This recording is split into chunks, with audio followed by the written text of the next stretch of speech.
Hey folks, thanks for joining me for this episode of the Embellish Podcast, a podcast focused on product stories, product storytellers, interesting brand ambassadors, and any other tangent that I happen to come up with.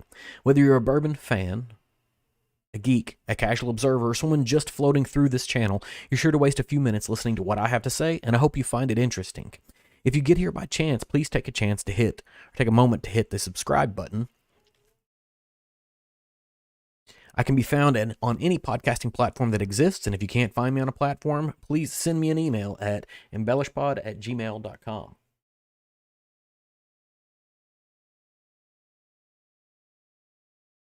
Not sure if you heard that last bit, but we're going to start over again here. Hey folks, thanks for joining me on this episode of the Embellish Podcast, a podcast focused on product stories, product storytellers, interesting brand ambassadors, and any other tangent that I happen to come up with. Whether you're a bourbon fan, a geek, a casual observer, or someone just floating through this channel, you're sure to waste a few minutes listening to what I have to say, and I hope you find it interesting. If you got here by chance, please take a moment to hit the subscribe button.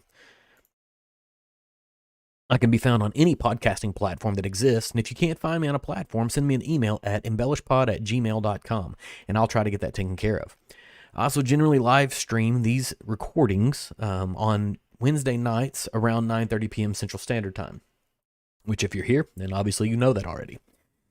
You can find all of my links on Instagram at EmbellishPod or Twitter with the same handle. I've also started posting to TikTok. I did that just a few minutes ago. Not really sure what that means. I think I'm a little too old for that platform, but we'll see what that's got to offer. I also have a website in a very old school tradition. It is www.embellishpod.com, and that is also a place to pick up any of these links, episode details, and then even some one-off tasting notes. That is one of those things that I've sort of neglected here recently, but we're going to get back to those items. We may start with, everybody seems to be doing the top 10 or top 5 or top 6 whiskeys of 2021 that you were able to try. And so I guess maybe it's my turn to get in on that. So maybe I'll start doing those on TikTok, sharing them wherever else I can. Today is January the 5th. This will be the first episode of the new year for me. If you didn't get a chance to see last week's episode, I encourage you to go back and watch it. It is a little long, but I had Cole and Robbie from Chill Filtered Podcast on. We did a live blind with the Eve's blind kit, the last 2 samples that were sent out to all of the subscribers to that particular kit. We had a fantastic time. Those guys are always super entertaining. Had a good time talking to them and found out some sort of interesting things about the 2 of them and how they particularly taste whiskey. Today, we're going to be talking about whiskey ratings and competitions. Part of that is just to try to help us and help inform us as consumers a little bit. Sorry, I had to clear my throat there. A little bit better. Before we do that, we'll, have a couple of conversations about things beforehand. And I was thinking about this. I was listening to... This is my bourbon podcast on the way to town to pick up some things from the grocery store, and they were talking about, their top, 20 whiskeys, top 10 whiskeys, top 5 whiskeys, whatever the accolades happen to be. And they were talking about, at one point in time, they were just talking about just regular, plain old ale rare. It was one of those things that I have a bottle of that on the shelf. It was probably my first foray into like exploring single barrel whiskeys that were store picks and trying to figure out what was great. Anytime somebody had an Eagle Rare store pick, I would go out and absolutely pick it up because they're fantastic, and if you have that opportunity, you do it. And I had a bottle on my shelf that I have not touched probably all year or even beyond that. I've been trying new things, so hey, it's time to go back and get on that. And so I went and picked that up. We just came off Christmas break. Between Christmas and New Year's, most of the people where I work take off. Not a whole lot of work gets done in that time frame anyways. So it was an opportunity to binge watch all the things. If you haven't had an opportunity to watch Hawkeye, absolutely go do that. It was a fantastic series. It takes a character that, I grew up on Spider-Man and Batman specifically. I understand those are opposing universes, but if I were to find a single character in each one of those universes, that's who I would sort of attach to. And so the rest of the Marvel cast never really was at the top of the top for me. I had a passing interest in a handful of other folks, but the Avengers series, television-wise, was great. helped rekindle, some of my some of my interest in comic books. I've been buying them again after 30 years off or whatever. But the Hawkeye series was pretty good. It was pretty good for a character that I honestly felt was tertiary for most of the Avengers, and I understand the role that he plays in the canon, the storyline, or whatever. But it was a really, really good series. Opportunity to go watch that if you can. And if you do and you want to talk about it, please hit me up, because I need. I said this one after I watched the Spider-Man movie before, a couple podcasts ago.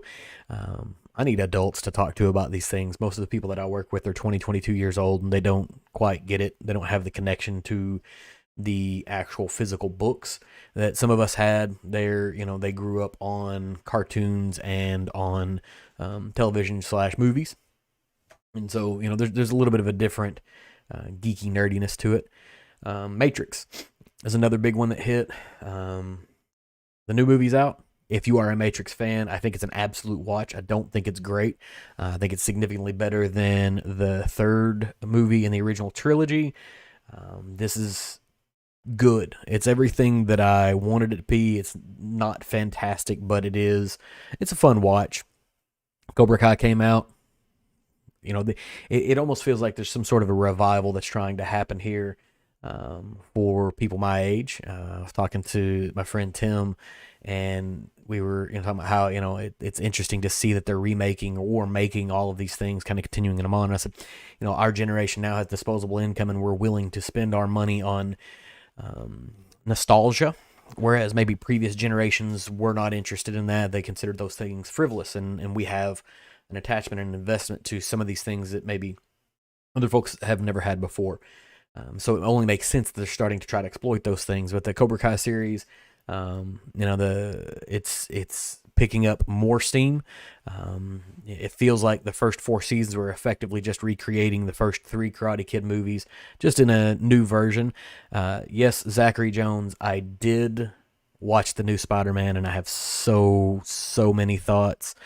I'm going to hold those for probably another month or so, give everyone who wants an opportunity to watch the movie an opportunity to watch the movie.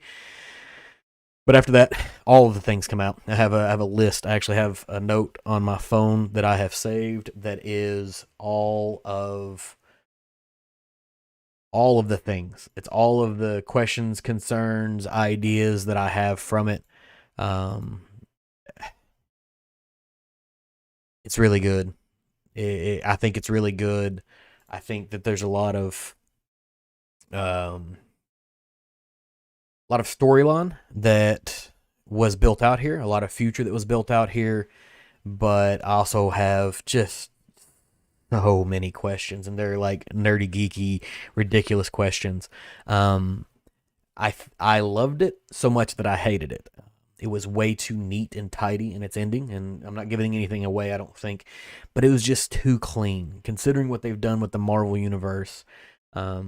It was quite possibly the cleanest way to reboot a series and give it a fresh start. Like there's a blank slate here, but there was a lot of things there. So, sort of in that nostalgia vein, Boba Fett's out on Disney.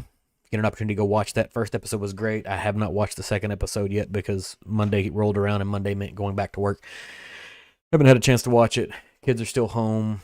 All of those wonderful things. The first episode I think was great. I did see a clip of Patton Oswalt. There's a episode of Parks and Recreation where he's reading off fan fiction as a filibuster in a city council meeting, if I remember correctly. And the scene he describes effectively describes the opening of Boba Fett. So I watched that and I was like, this sounds familiar. And then I came across it on the internet. It was like, this is very much what he described. And given how long ago that was, it's quite possible he was the one that did that. And then Ted Lasso. Just got done watching Ted Lasso as well. I really didn't want to like that show. A bunch of my coworkers were like, "Oh, this is fantastic. This is a thing that everybody should watch." I went and watched it, and I really did like it. Jason Sudeikis is hilarious anyways. I didn't think that this would be the right kind of character for him because he's always got a little slap happy asshole in him, and that was not the case in this particular television show. He plays an incessantly upbeat character, but it gets, way more reasonable and way more associable as the series kind of goes on. But that's where we I don't know. That's sort of what I've done. Work rolled back around Monday morning. We began back. It's already been a crappy week, and it's only Wednesday. But we'll get into the meat of what we're going to talk about today. And what I wanted to talk about is dealing specifically with whiskey ratings or whiskey suggestions. How do you differentiate what anything means? And if you've been into whiskey for more than a couple of years, you've already experienced a situation where a new rating comes out or Jim Murray says something, and now your Henry McKenna or your Buffalo Trace disappears off the shelf. Or the San Francisco Spirits Competition announces, I think they were the ones that actually did the Henry McKenna thing, that it was like the whiskey of the year, and then all of a sudden you can't find Henry McKenna 10-year anymore at a reasonable price anywhere. So they create this buzz, and whether it's good or not, I don't really know, and I don't necessarily think I'm going to go into that. But sort of understanding how those lists are put together will help the average consumer, when they're standing in front of the shelf, understand, does this rating, does this number actually mean anything? If it does mean something, what does it mean? And then for the rest of us, for the whiskey geeks who are standing in front of the shelf trying to figure out what the next thing that they're not going to be able to pick up that they actually want is, it's trying to stay ahead of those trends. Whenever you see the Whiskey Advocate Top 20, maybe if one of your favorite bottles is in the top 10, you should probably go out and buy 2 of them, because you're not going to see them again for a while as people start latching onto those things. And if I were to kind of, in an unbiased fashion, think about, does the Whiskey Advocate Top 20 mean anything as far as quality rankings, I'd say it's probably the least likely, but it's the most consumer friendly. But we'll actually start with tonight is Jim Murray's Whiskey Bible. That's one that gets tossed around pretty heavily. Everybody sort of has an idea of who Jim Murray is. You see, the 2021 Bible or the 2022 Bible. There's a new series that comes out every year, and there's probably not a single person that has tasted more whiskeys and rated more whiskeys as an individual than Jim Murray himself. But I think that therein lies the problem, is that it is a single person's interpretation of what good whiskey is or is not.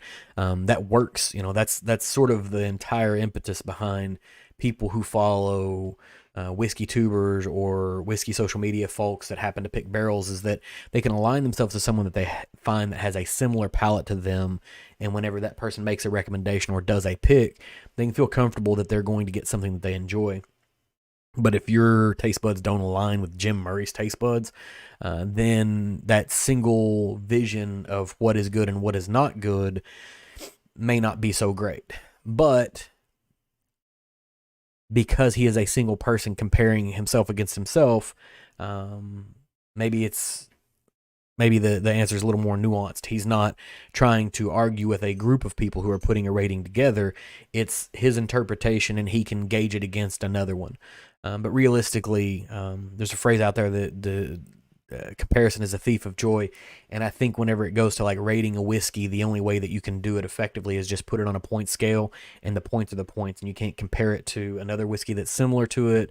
Any of those things. You either liked it or you didn't like it. And then as far as what it is, how does it rate up, over a point system? But Jim Murray, your taste buds align with Sean. So Zachary, does that mean you like typo negative, A positive? Like, what's your preferred blood type if we were to really kind of put that into perspective? There's distinct flavor profile. And I'm trying to think of what it was. There was the television show on Cinemax or HBO or whatever that was the vampires that was in Louisiana, and they had a drink that you could go to the bar and order, and I can't remember the name of it now, but I wish I could because I would probably make that joke right now, and about 7 people would get it. But hey, it makes, it is what it is. More recently, Jim Murray has come under incredible scrutiny because of the way that he has described things, using AB positive. Okay, maybe that's what it is. He's using terms like sexy, which, I don't necessarily have a problem with, but there's been times where he's compared the drink to having sex with a woman, and that may be taking it too far. And so when you have a single person that's kind of putting out a book for interest, trying to make money, because at the end of the day, that's what Jim Murray's Whiskey Bible is his intent is to make money. Now, he makes money by having a good book that is reliable year in and year out, and there's probably, 20 years worth of the book that exist, but it's also victim to whatever he decides to write in it, and there's going to be some criticism that exists there. So one of the drawbacks to any Jim Murray whiskey rating is that if you don't like what he likes, then his ratings probably don't mean anything to you, and it is potentially a myopic view.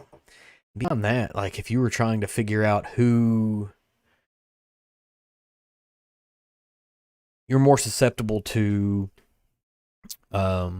some sort of sway being put against a person when it's a single person's viewpoint, when it is an individual human being that is responsible for rating something. They could be swayed by a story, by a particular flavor, by a particular sentiment. That's the part of the reason why we like these brown spirits so much, is that they can create a sense of nostalgia.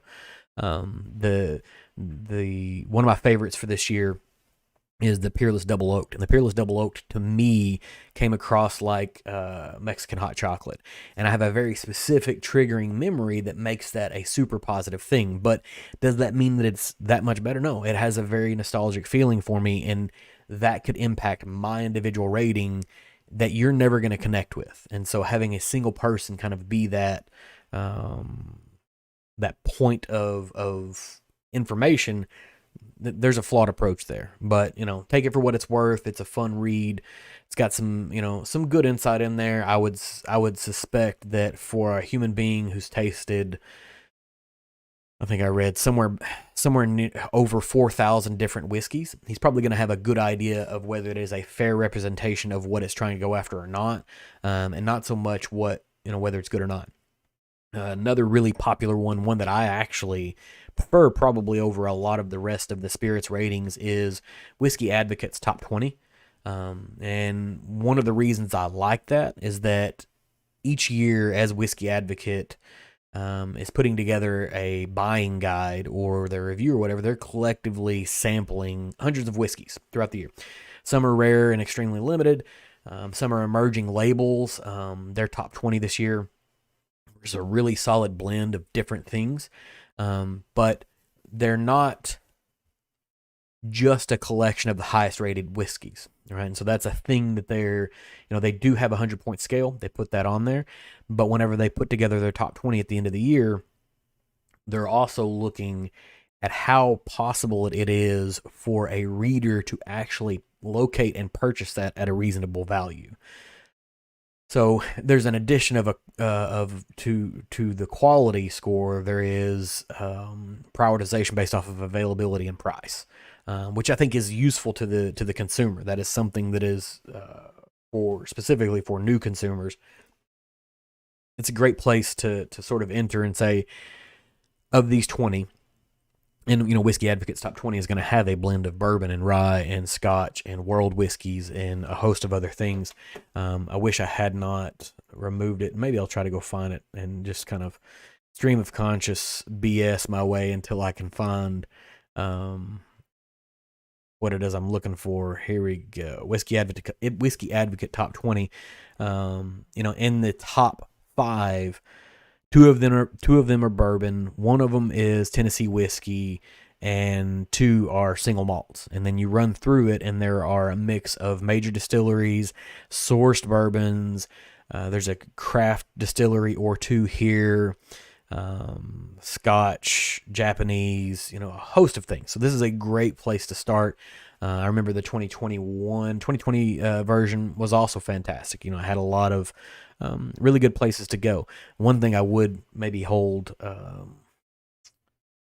against them is that they have Wise Man in the top 20, and I'm not sure it's a top 20 whiskey of 2021. Maybe it's the availability thing, maybe it's the story thing. I don't know, but it's in there. But they're not saying that they're the 20 best whiskeys, or they're not saying that, so I think they've got FAE01 from 2021 of Maker's Mark as the top bourbon. They're not saying it's the top bourbon. They're saying it's one of the top whiskeys that is worthy of your attention for the year. And so that's the other thing, is that, I've got a list. I've got 6 whiskeys set on the floor over here that I think are my top 6 for the year. But there's no way I would tell you which one is 1 and which one was 6, because that could change on any given day. I think they're just 6 that are interesting, that were really great things that came out this year. And at least one of them is in this Whiskey Advocate list, and I would argue that it maybe needs to go higher. But in the thumbnail for this particular episode, you'll see 3 or 4 whiskeys. All of them are in the top 20 of 2021 for Whiskey Advocate. That's sort of the thumbnail that I made. It's not necessarily that I agree with that. It is what it is. So, for the average consumer, it's a great place to start. It's a great place to build a whiskey collection off of. You can start in a great place. I mean, you're running the gamut from Dickel Bourbon to Wild Turkey's Master's Keep Offering, all the way into some super esoteric Scotch type things I don't know anything about. Hey Jake, thanks for showing up tonight. The next one, we have San Francisco Works Spirits Competition. If you've been on Instagram for 15 minutes, you'll see SFWSC, I think is what they go by. And that's a spirits competition specifically. And that's the last few of these that we're going to talk about are going to be spirits competitions, and what that means and how those ratings are kind of derived. And when I first got into whiskey, I didn't know what any of these things meant, what the value of them was to me as a whiskey consumer. And so that's kind of one of the reasons why I wanted to look at this. So the SFWSC is a competition that distillers or brands enter themselves into. There are deadlines, there's fees associated with it. There's, a competition date where they, run through tastings, and there's ways to be eligible. No producer is limited on the number of entries that they can put in, but they cannot enter a product more than once in any given year, right? And so you would have to kind of find the best of the best for your particular product. They run through judging on a merit basis. The judges don't grant an award if an entry is not worthy of the award. And that's something to sort of keep in mind. They've got their rankings, they've got a point scoring system, but then they also come out with gold, double gold, platinum, all these things that I don't know if the medals mean as much as maybe the potential scores or the best of class or best of show, those type of things. Those types of awards maybe mean a little more than a double gold, because a double gold, a number of people could have that. The way they're judged is each entry, there's a director of judging. The director of judging tries to put together a peer group of similar spirits and then tosses them in front of the tasters to sort of taste through. And so you're not having maybe an American single malt that is not smoked up against Whiskey Del Bock, because Whiskey Del Bock is good, and Westward Pinot Noir is good, but should they be in the same testing group? Probably not, because if you're trying to taste something like Whiskey Del Bock and you put something else right behind it, it's just gonna be drowned out, And so there is some management that goes into play for that particular judging competition, and then out of that, they will have fun editing tonight. I know how that goes. I've tried to get to the point where I just don't care as much, or maybe don't make as many mistakes. Maybe that's why you are where you are and where I am what I am. I appreciate you being here tonight. They come out with a series of awards like best of class, best in show, distillery of the year, importer of the year, a whole host of things. But all of the tastings are done blind. Judges evaluate each product on an individual basis, not compared to other entries in the flight. And so you're not trying to compare it against the people that are in it, but you are trying to keep it fair in the group that it's tasting in are going to be similar peers to it. They try to determine if the entries are worthy of a gold, silver, or bronze. Entries that receive, say, a gold medal from all the judges in the panel get a double gold award. The final day of competition, and this is where things start getting a little bit different here, is they take all of the double gold spirits and they put them in what's called a sweepstakes round. And so all of the judges will determine best of class, best in show, those types of things based off of the ratings that they've derived through the initial round of tasting. They've said, hey, these were all the double golds. Now let's start looking at who's the best of class, who's the best of this, who's the best of that. And so there's not a point number affiliated with it. There's just the gold, silver, bronze, double gold type stuff for the San Francisco wine sorry, let me go back and read this again, because if I don't, I'll get it wrong. San Francisco Works Spirits Competition. And these entry fees are pretty hefty, right? So it's $550 for each whiskey that you want put in there. The distillery has to decide, do I send one or do I send many of these? And what is the commercial lift if I'm able to put a hang tag on my bottle that says it is gold or double gold or silver or bronze? Obviously you're not going to publish if you put it in and you didn't get anything for it. But for a small distiller, does that $500, is that well spent? Is it going to increase their sales, their overhead? Is it going to do anything beneficial for them? Largely that's what a lot of these awards are about, is trying to create market differentiation, prove that you are worthy of something and make you stand out on the shelf. But then you end up with 5 or 10 or 12 different rating systems that are there. And as a consumer, you don't know which one to go with. So the next one that I've seen pretty prolifically is the IWSC, which is the International Wine and Spirit Competition. They do things. I don't know if it's necessarily a significant difference in how they judge and score, but they spend a good deal of time on the labels, closely checking to make sure that they have good categorization of what it is that they're looking at. They're blind tasting as well, and obviously I think all of these are done blind, so that way you don't have any unseen bias that comes into play. And that's one of those things that the whiskey nerds, we get off on saying, oh, we don't care about what the bottle is, we only want to know about what's in the juice. But at the end of the day, we're also scared of doing blinds, because a blind might prove the one that we said we hate because they have a terrible story or whatever, because it's the grandpappy's recipe and the yeast was found on the moon or something. They end up finding out they really, really like that whiskey, and they don't like the story that goes along with it. And so blinds are scary, but that's why these are all done blinded, so you don't have that preconceived bias that goes in through there. The judging panels are mixed up. It's, people from different sectors of the business, and they come from 30 or 40 different countries. So you're getting different palate profiles. If you get a lot of tasters from the United States, you're going to be looking at people that like Tennessee whiskey or bourbon, maybe even United States-based rye flavor profiles, and to some lesser degree American single malts. But if you go into Scotland or into Japan or India, you're going to find people that are leaning more towards Scotch profiles. And unless you start creating a good random sampling of people across the world, you don't get a more objective view of what these should score at.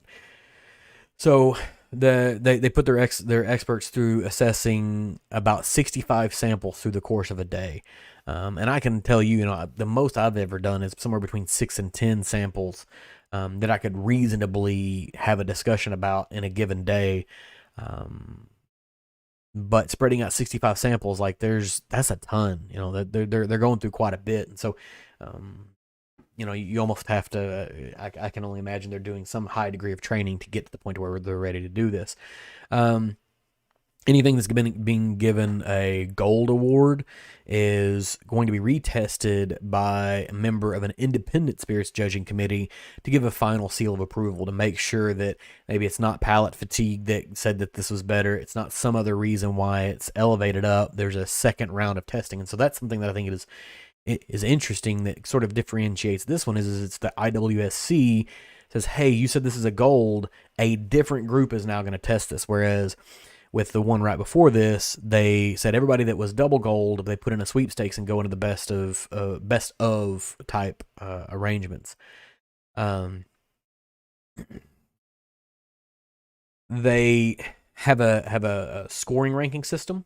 A gold outstanding is a 98 to a 100 point score. And so they have a scoring sheet. Each whiskey, doing 65 of these a day. Each whiskey's given a score. 98 to 100 is gold outstanding. 95 to 100 is gold. And so you've got this area where from 95 to 98 is just plain gold, and there's gold outstanding, which means that this is sort of an example that sets itself apart from the category in a good way. Whereas a gold is one that stands out from a lot of its peers. Silver is 90 to 94. Bronze is 85 to 90. So 85 to 89, rather. Sorry. So from 85 to 100 are the only ones that are medaled values. And so now, whereas with the San Francisco competition, there's a number that goes along with these that they've graded them into. They haven't just said, hey, everybody gets a silver, bronze, gold, whatever, something that goes on here. Exact same situation though. Each spirit has a fee that comes along with it. They fill it out, an entry thing. They send it in. They put in the samples. They only send in once, and then everything gets rated, through a series of tastings or whatever. There's also some design awards, which is super interesting, But for the rest of the whiskey world, we're trying to figure out, is this good? Is what's in the bottle good? Not necessarily is what someone designed to draw my attention, was it effective? Because those may be two different things. And then I want to make sure that is the last one. Yeah, so the last one that I have that I've seen pretty regularly is the USA Spirits ratings. They're looking to help promote spirits that have been created to target a specific spirit type of drinker. They're looking for quality, value for money, and then what it looks like. So there's a series of things that kind of go into play that make this a little bit different. Is where the rest of the competitions may not have been taking into account what they look like. This one is a part of the judging for it, and so maybe that is more interesting or less interesting to you as a consumer. But you're looking at, does it stand out on a shelf? So maybe this rating is more beneficial to the liquor store or to the bar that is saying, hey, it's a good quality, so it's not too expensive. It's a good quality, so it's a great spirit. It's the value for the money is there, so you can get a ROI on it, and then it looks great, and so it's going to draw attention to it. It's got a unique design, and you know, I was thinking about this. There's 3 bottles specifically that I can think of that in 2021 had design changes that made them significantly more marketable to the average consumer. Wild Turkey's bottle redesign, the bottle redesign for Westward, and the bottle redesign for Broken Barrel Spirits. All 3 of those are going to just pop on a shelf, and they're going to draw somebody's attention, and they're going to look like $1,000,000, even if they don't taste like $1,000,000. But luckily, I think all of those label brands are putting out good spirits to go with the good design. But this particular ranking is driving towards that, and so maybe this one is less towards the consumer and more towards commercial entity, someone who's going to resell, someone who's going to do something else. But maybe that's a thing that you want to keep your eye out for, is that if you see these rankings that pop up for this USA Spirits competition, there's some things that go into play here that are good for you, but maybe not great for you. You know, the quality and the value for the money are 2 things that are interesting to you as a consumer, but what they look like may or may not be. So they create a scoring system. There's a quality score of 100, a value score of 100, a package score of 100. So there's 300-point scores, and you have to rank highly in all of those to be able to come out with a good analysis for this particular thing. They are being assessed by top level spirits buyers, commercial direct buying responsibility folks, retail chains, wholesalers, distributors, trade groups. So you notice the people that they're drawing from aren't the same types of experts that you've seen or that we've talked about in other spirits-based competitions. This one is definitely not targeted for you as an individual consumer, but maybe it should be. Maybe it's something that you can derive some value from. So the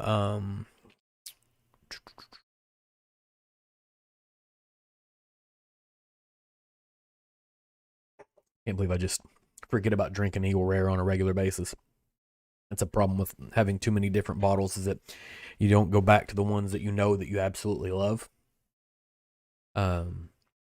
So back to the, sorry, I got distracted for a minute. So they put together the scoring system. It's, out of 300. So you could have a 300, which I would feel like is highly unlikely. I'm trying to figure out where they land, and that gives a retailer, that gives a restaurant owner, that gives someone some idea of where this ranks against its compatriots in the particular marketing segment, and it gives you as a consumer an idea of what they might be pushing because of its ranking, because it has a high USA Spirits that maybe it got 100 on its packaging score, but the quality score is a 65, and if the value in the packaging could outweigh the quality, is that something you're interested in? If you're selling, yes. If you're drinking, maybe not as much. So that's sort of the last one that I have. For me, if I'm making a recommendation to a friend that I know is not into whiskey significantly, and they ask me, hey, what about a bourbon, or what about a Tennessee whiskey, or what about a Scotch, or what about this, or what about that? That this Whiskey Advocate Top 20 for me is one that I know that I can go to, and it's going to be a pretty fair offering. I can find something in there that is relatively affordable to the group, because I'm looking at bottles that range from hundreds down to $30 or whatever, and there's some stuff that's in there that they can find interesting, or at least have a good story with. Those things that sort of exist. If I'm looking for a ranking for myself, I tend to lean towards the IWSC, just because there's the numerical value that backs the gold, silver, bronze, gold outstanding. There's a numerical value that goes into play there. Now, I would assume there is some degree of a numerical value that goes in for the San Francisco Works Spirits competition, but I don't know that, and I haven't read that. I don't know anything about it. Now, it has a higher barrier to entry, so maybe they're getting better quality because it's $500 to get into that versus $300 into the IWSC. one way or the other, we're getting a ranking out of it for myself. And so you can kind of blend those two items together. But if you see gold outstanding or double gold or gold, you can feel fairly confident that whatever you're buying, at least according to experts, is valuable. But at the end of the day, I don't think that any of these ratings matter significantly. I think what matters is trying as many things as you can, is finding someone who has a palette that does picks or recommendations that you align with. Whether it's a social media person, whether it's a guy at the liquor store. Most of the folks that I talk to at our liquor store, there's at least one guy there that's a whiskey guy that works at the store, and he's going to have some input. And sometimes they're interested in moving a particular product, and sometimes they're interested in giving you legitimate recommendations. But it's about building trust with somebody who's going to share with you something that's valuable.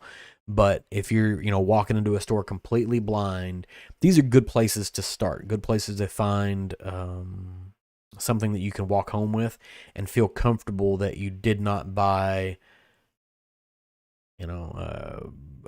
something that looks really great but tastes really awful, at the end of the day. And I don't know what that is. I don't know that I've had too many whiskeys that are just flat out terrible.